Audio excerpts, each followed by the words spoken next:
Hello and welcome back to Late Night Talks with Yelga. Today we are going to be meeting Cleopatra. Cleopatra, the eighth Cleopatra, was the daughter of King Ptolemy XII Attila, born in 69 BC as the Princess of Egypt. She became Queen of Egypt at the age 18 after the death of her father and her two older sisters. As queen, she had to marry her 10-year-old brother because it was a royal tradition. When she was queen, her subjects worshipped her as the goddess Isis, which was one of the most powerful goddesses. Cleopatra was constantly fighting against Rome and was very smart on the battlefield because of her years of study. She also had affairs with two very important men, which were Julius Caesar and Mark Antony. And many people say that she was so charismatic that she caught their attention right away. Cleopatra was a queen that was willing to do anything for Egypt. She fought till her very last breath when she was captured by King Octavius in his attempts to control Egypt. Although Cleopatra didn't win the battle, she had an honorable death where she committed suicide dressed as the goddess Isis at only the age of 38. Cleopatra had many biographies written about her because she was a strong female leader that changed the course of Egyptian history. We will now go to my time machine and bring her back to the future. Okay, now it is time to choose a date for my time machine. I will choose 51 BC. starting now. Initiate. You called? Okay, now you can take a seat on the couch and we shall begin the interview. Okay, cool. Okay, Cleopatra, I have a couple questions to ask you before you go back in time and rule your kingdom. Okay, hurry up. I don't have all day. Okay. Nowadays, many people believe that your relationships with Julius Caesar and Mark Antony were solely based on your wish to become allies with them and to gain their power. How would you respond to these people? Well, Gelga, my personal relationships with Mark Antony and Julius Caesar were not entirely directed towards acquiring their power. When I first met Julius Caesar, I was impressed by his intelligence and self-confidence. I knew that we would match each other well in battle and in a relationship. I would respond to the people by saying that Julius Caesar was a person of my intelligence level that would indeed help Egypt. I did also believe that our child named Caesarion would help me restore Egypt to its precious glories. My number one goal as queen is to always help my people. But if his people didn't murder Caesar, I would have married him out of affection. Mark Antony and I had a very similar situation. At that point in time, a civil war was about to break out between Brutus and Catus. Oi, moi. I know. Against Antony and Octavius. I did not trust Octavius, but I liked Antony and believed that he could eventually become an ally of Egypt. So I aided Antony and Octavius, even though Octavius eventually went against us. Antony was always loyal, and I did truly wish to marry him.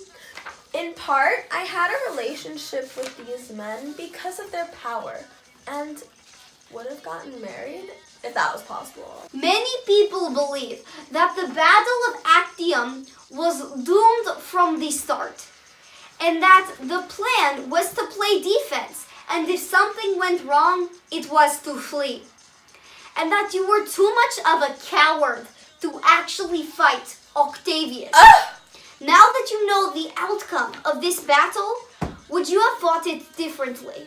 Okay, it is true that the strategic plan in the Battle of Actium was to act offensively.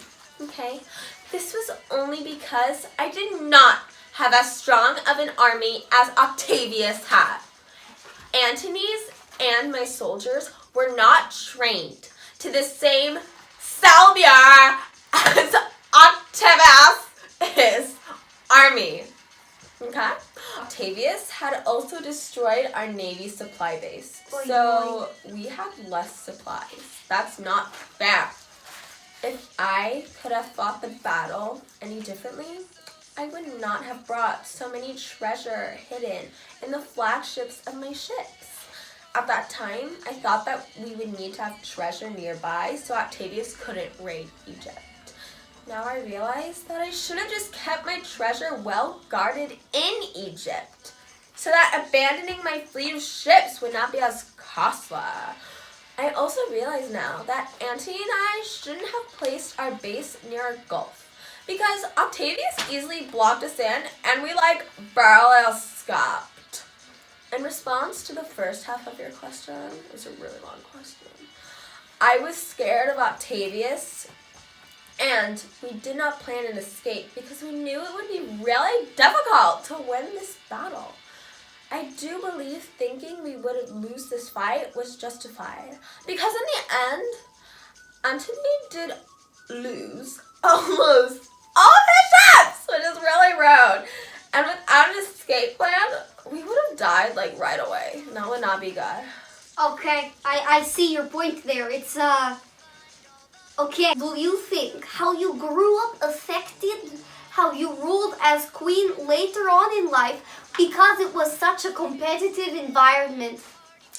It is true that when I grew up, I lived in an extremely competitive environment. That's not good. My 2 older sisters, my younger half-sister, and my 2 younger half-brothers all wanted the power of the throne. Ha! I was like, it's mine. Back off. This is because all of our guardians wanted their share of power. And if the child that they were watching became king or queen, the guardian would advise the child. As a young child, I was one of the only kids who weren't constantly thinking about becoming the queen of Egypt. I started studying and learning from a young age. Good for you. I know. And I really understood the beauty of art.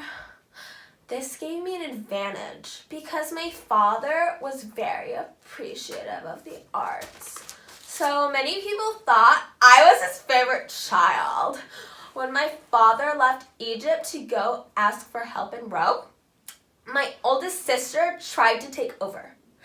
I was quite mad at this because I was so loyal to my father. I believe that learning this kind of loyalty at such a young age helped me become extremely loyal to Egypt when I was queen. I understand that. I'm loyal to goats. My goat kingdom, they are my people. I'm loyal to goats like you loyal to Egyptians. Continue. You're weird. I also believe that since I wasn't constantly fighting for the throne, I received a great education. This education helped me throughout my entire life. For example, I was always helping Antony with the military plans, and I had an opinion that was valued in many ways. I do believe that growing up in a competitive environment affected my role as queen, but in a positive way. Good job, Cleopatra. Thank you. Okay, for our last question of the day. Yeah. When your children were born, did you realize the political risk that they were being put in by being the sons and daughters of extremely powerful men? I loved my children and wanted them all to become very successful in life. Part of the reason that I had all 4 children was because I thought that having extremely powerful fathers would help Egypt and make them successful. I named my first son Caesarion because I thought he would grow up with the support of Rome and be an all-powerful man like his father. His father was Caesar, right? Julius Caesar. Yeah. Wait, wasn't Wasn't he the one who got stabbed to death because people thought he was a horrible ruler? We don't focus on that. Oh, okay. It's a secret. In conclusion, Cleopatra was a loyal and powerful queen. She was an extremely intelligent woman who fought till the end to keep her country free. As we clearly saw, she didn't have the easiest time growing up, but she learned from her environment and became one of the most important and charismatic queens in Egyptian history and world history. Thank you for watching. Bye.